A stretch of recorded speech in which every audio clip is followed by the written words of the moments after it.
strong. Even regardless of those up air nerfs, as we saw earlier, this character is bananas. Yeah, absolutely ridiculous. For those that are unaware of what Momo and I are talking about, because we never fully established it, because we were watching an insane game and an insane set of Rivals 2, there are some small changes done by the studios of Aether Team in this build of Rivals 2. Mainly, it was about reducing ridiculous kill power, namely on 2-hit combos. So Zeta burns up strong, so you can't do like easy back air or wave shine into up strongs and like take stocks at 110 or 120. And notably, or more notably at least, Crag up air got a massive reduction, so you don't always have to worry about up tilt up air killing you at 90. Yeah, we saw earlier, like, the up airs are landing at, like, 140-ish, not even taking the stock. I mean, of course, it was Loxon, the heaviest character in the game. Right. I might also be lying. I mean Brando might be the heaviest character in the game. I don't really know. I don't have the numbers in front of me. No, it's either Loxon or Crag. No, but, yeah, there's just a lot of small things that could change the way this game goes.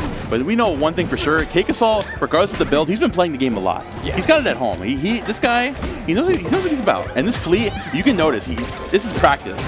He knows what's going on. Yeah, you better be putting a lot of time into Crag, but it's always so tough. A neat little recovery route, but an even better intercept from Miffee, just making sure that Cake is not allowed any of these fancy tricks. Fleet is a setup character at the end of the day, so while they do have some good buttons, what they end up needing to do is set up some powerful conversions, but that's just classic Emmett knowledge of how to counterplay Crag. He's got to pull the pillar, he goes for a little bit of lag, and you can intercept there. An interesting thing on that first stock, of course, and Miffee still did lose their stock there, but one thing that Fleet really looks for this matchup with edge guarding is to float into the downers, which is super low. But with Crag's pillars, right, suddenly you can't get spiked anymore, and it makes the edge guarding game a lot harder, and I think Fleet's going to have a much more of time struggling to take all these stocks off stage. This could be huge for a matchup like this. It's all certainly about timing, depending on when Crag does pull that pillar. I like the adjustment with some of these down Bs, though, to try and snipe out the pillar while it's being swarmed. Just a couple back airs, though. Man, these traps are so good. The hit falling forward air into the rising thereafter is just such a nice conversion. Able to find the pop on the arrow charge, but Miffee not able to take advantage of it during the scramble. CakeAssault already up a single stock, and he's looking like he's trying to take another without any worries.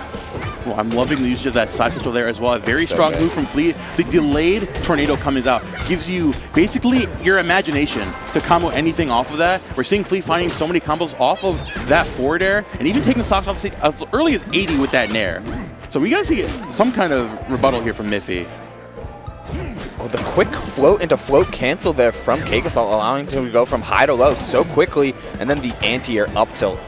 Fleet has got so many just wide covering tools and multi-hits as well from forward air and up air, allow for a big body like Crag to even just lock down movement whenever they're on the approach, like when they're at a deficit right now.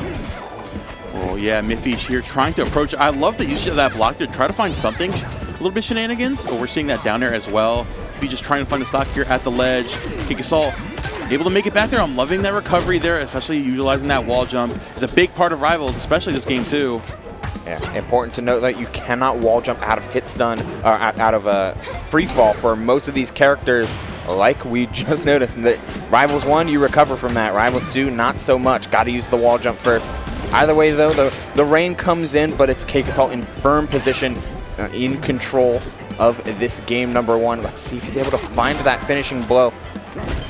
And a big thing to know, too, about that side switch, if you do hit Fleet before the tornado comes out, it actually does not come out. But, of course, CakeAssault still, regardless of that, able to take that game number 1 in a pretty much dominant fashion. I would say dominant. Yeah, very much in control. Did not seem like he was relinquishing any of the stage control or any of the momentum over to what Crag tends to do, which is just a lot of forcing a lot of scrambles and taking advantage of a lot of trades. No, this Fleet was firmly in her zoning fashion, making charges with that arrow and trying to set up yet another tornado. However, the crouch cancel from Miffee able to get some good damage of his own. Oh, scooped. We're finally seeing the grabs. The craziest part about this character, if you watch Genesis X Top 8, you know damn well those grabs are absolutely disgusting. The big part is to convert out of it from combos, though, and it just does not seem like Miffee has been getting a chance to find any sort of openings, while the back air there was so crazy, needed to tech for your life, but Miffee not ready to react to that. And Miffee's been struggling here, staying in disadvantage because of this absolute assault coming out from CakeAssault. No pun intended, I promise. I mean, Miffee trying to find a grab here. Something at this edge, but CakeAssault is just keeping the pressure up right now. Oh, as I say that, the block hold and almost taking the stock. Luckily, you've got... Wow, the reverse forward air was so perfect. Where are you going? You need the knockback from forward air, but want to send it straight out instead of back in. What perfect spacing on the part of Miffee to get right back into this game. And Scoop chasing up on the platform, allowing for that tech chase. Tech chase again on this small rock wall platform. Looking so good here.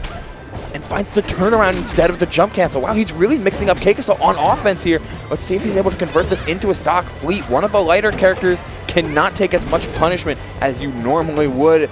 Yet, that's a stock, an easy edge guard, taking the jump, taking the pillar, closing out the second stock, and trying to close out this set without much hassle. That float is so pivotal for Fleet's combo game in general because you can find so much off of those floating down played off of the stage. We're seeing, but like you said earlier, at high percentages, CakeAssault's got to be careful because Fleet is a very light character. So any of these rock rolls could take the stock. As I say that too, at 126, finally losing the stock there. But Miffee make this game much closer than game number 1. Yeah, we're in the thick of it here, Momo. As the empowered bow is certainly up, and we see, man, but we just saw CakeAssault go entirely in on back airs, and the threat of throw is what really allowed CakeAssault to play a heavy mix-up there. I want to see that last stock again. Can we talk about how Fleet literally just has a Peach combo? Yeah, it's crazy. It's genuinely, look at this. So back air. And into back air. Right. Float, forward, multi-hit, into nair. That's literally a Peach combo. What game are we playing? What? I thought Rivals 2 started today. Yeah, float, forward air, into the multi-hit forward air being crazy and edge guarding, but it's really at these positions right here. Check out both the number and the highlight on the bow. That means anytime an arrow hits, it's going to have a delayed hitbox on top of the opponent, in this case, Miffee's Crag. So you're constantly threatening throw, since all of Fleet's throws hit an arrow after the toss, really setting up for some dangerous scenarios. But if Miffee plays anti-grab with a lot of spot dodges or rolls, then you can really get out of situations with the linear thought patterns. But CakeAssault, knowing that his empowerment establishes a lot of conditioning, he's able to hit these rolls and cover the get-up attack, the get-up attack invulnerability rather, and anticipate what his opponent's defensive options are with Fleet.